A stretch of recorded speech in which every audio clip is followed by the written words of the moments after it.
Hey guys, this is Icy, bringing you another Get Fisted production. This time I'm playing a more realistic game of League of Legends, not a bot game, and I'm playing with my guildmaster Leona and another guildmate of mine on Xerath.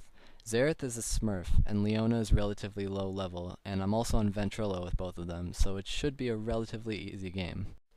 Our Yorick was AFK for a little bit at the beginning, and I didn't want to risk a big team fight losing at blue buff, so I decided to start at small golems, where we see Soraka come out anyway. I jump out to try and catch her, and we end up trying to turn back on Ashe with Xerath, which is unsuccessful, but we still get both of them to waste their flashes, so it was a bit of a success, and then I returned to jungling with Warwick.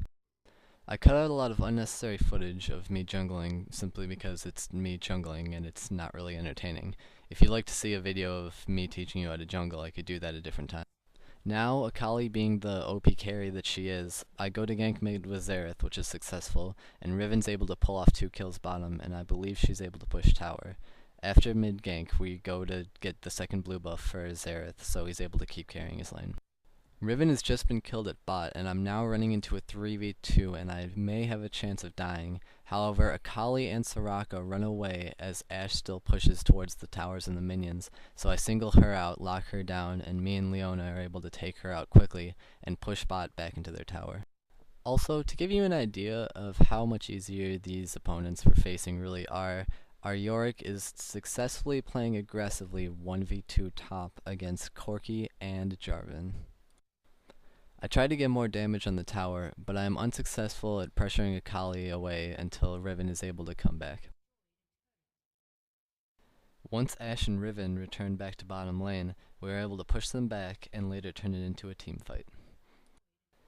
Ashe is able to shoot a nice arrow at Riven to stun her, however I am just barely able to pull off my bite on Akali before she turns invisible and get the kill on her. We're able to chase Soraka back and Ashe, so they are unable to fight. However, this is about to turn into much larger of a team fight. After recently killing Jarvan at mid, Xerath and Yorick are able to come help us push bot with little to no resistance. Ashe falls quickly to Xerath and I, and then we start to fall back as we all have low health. However, Yorick comes back and is able to scare Corki away temporarily, while Xerath is just barely able to snipe him. Jarvan is now back up, and he's greedy, trying to get at least 1 kill by leaping in way too late. I lock him down immediately, and he's able to flash out, however it doesn't do him much good as we pick him off very quickly.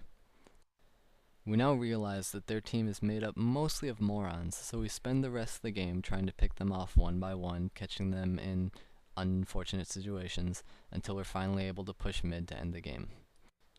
Xerath, Yorick, and I begin to push mid with Riven closely behind us, as we notice the enemy team appearing from the jungle attempting to gank us. I immediately leap on Ashe to keep her from shooting an arrow and getting a large stun off, and Riven's able to finish her off. We then move to Corki, who has been feeding all game, and he's extremely weak. Jarvan is extremely far out once again, and we attempt to kill him, or at least push him back and damage him as much as we can, and we are able to just barely snipe him with Xerath from the jungle. We're able to get one last good snipe off on Soraka until we push Akali back and they finally throw up the GG and the game's over. If you guys would want me to post anything else, like a character guide or a jungling guide, I'd be more than happy to. Just let me know in the comments or send me a message. Otherwise, this has been a Get Fisted production, and I hope to see you again soon.